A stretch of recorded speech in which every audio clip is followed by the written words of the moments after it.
Cutman for a long time, right? Yes. In his first 5 fights, when he came to the States, I was the main Cutman for him. And what could you tell me about Manny Pacquiao from when you first started working with him? He was raw talent, I would say a rough diamond, and when he came to the States, I think Freddie Roach did a great job in polishing him off, and that's why he became a great fighter as it is today. And I always say this, the only guy that could beat Pacquiao is Pacquiao himself. Talk about, you had him with the Marquez fight, right? Yes. The first one. Yes. Talk to me about that time when you scored those 3 knockdowns in that first round, and then you find him in the middle of the fight, he gets cut. I mean, what was it like being in that corner? Well, it was a little bit chaotic in a sense because at that time, if I remember correctly, Freddie Roach wrapped him bad, and on that fight he hurt his hand. But he fought all 12 rounds. I think it was a mistake on one of the judges that gave the fight 10-8 when it was supposed to be 10-6, and that's what made the fight a draw. But to me, I think Pacquiao pulled that fight off good and convincingly. But hey, listen, this is the way they judging is today, and as you saw a fight with in Atlantic City, the judges today are bad. And even when my kid just fought in Vegas, Agbeko, the referee, I would say, didn't bother to give a warning, a solid warning, or take points off when the kid got about 15 low blows, and then at the end of the 11th round, he got the maximum blow, and he made a count on it. And this is, the judging today is very bad. Pacquiao, Pacquiao fights, and he gives you his all, and he wins. He gives you 12 rounds or 15 rounds. Can you talk to me about that fight? Was that the worst judging you've ever, worst officiating you've ever? Yes, it was. Are you happy that there's going to be a rematch? Oh yeah. Well, listen, it should be a rematch. So like that, you convince the public, because the public pays to see good judging, good refereeing, and good fights.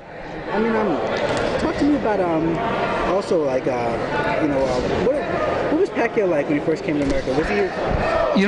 He was a very honest kid, very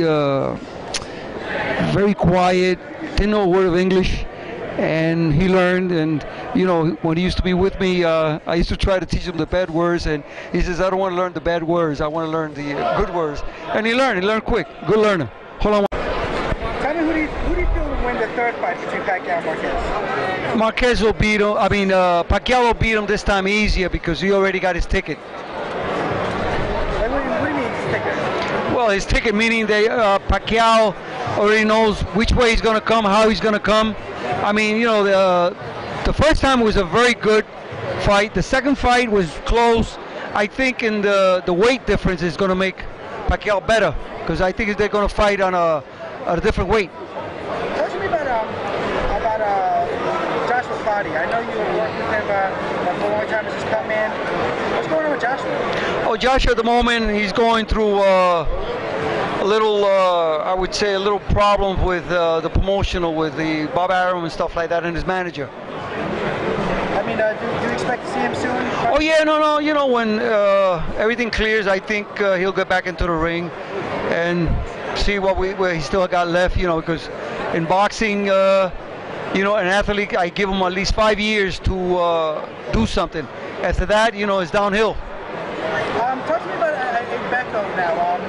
How do you think the rematch will play out if who will get better officiating? Well, if Agbeko gets his proper corner again, I think he'll beat this kid in the second fight. The problem was that I wasn't there and Scopino wasn't there. He didn't have the proper corner to motivate him. Who was in his corner that night? His usual Adi and Jing from the gym, and another guy, inexperienced corner. And do you have any thoughts about Pacquiao versus Mayweather? I mean, do you have any feelings on that? I'll be honest with you, I think Pacquiao will run through Mayweather. Like Joe Louis used to say, you can run but you can't hide. And tell me about you stopped working. What was the last fight you worked with Pacquiao? The last fight I worked was with Morales, with that big cut.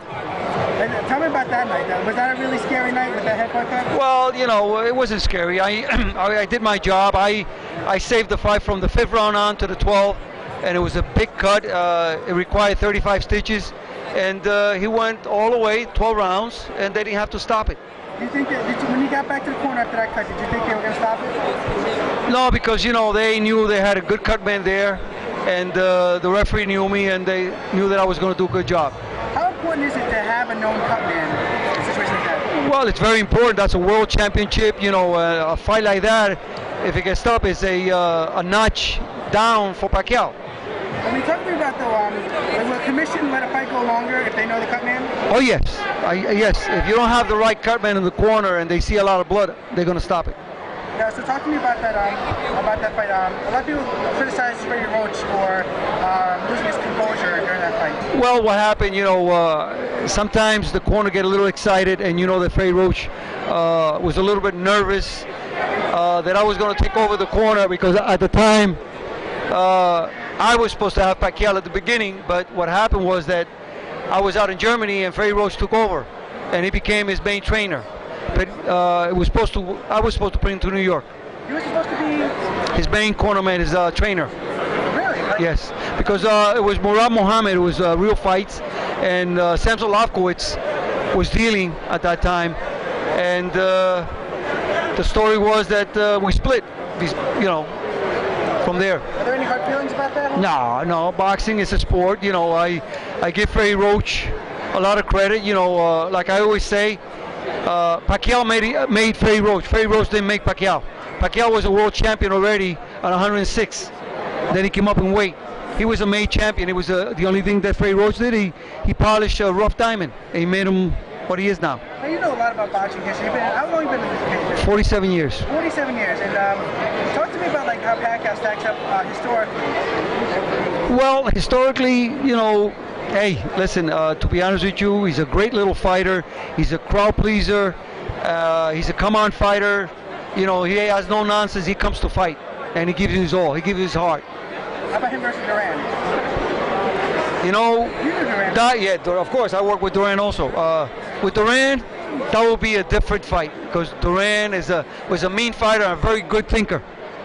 It would have been a great fight. Who would have won though? Duran, by knockout. How about Pacquiao versus Leonard? Sugar Ray Leonard, great fighter, boxer. Sugar Ray Leonard. How about Pacquiao versus Aaron Pryor? You know, that's a good question, because I had Alexis Arguello when they forced the first fight, and it was predictable. You know, hey, you know, the old fighters to me were better than these fighters of today.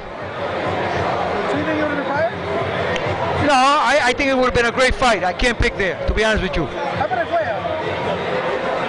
You know, these are good counter punches, and Aguero was a puncher, a solid body puncher, and Pacquiao was knocked out by a body shot in his first knockout. So you think it would have been Agbeko too? Oh yeah.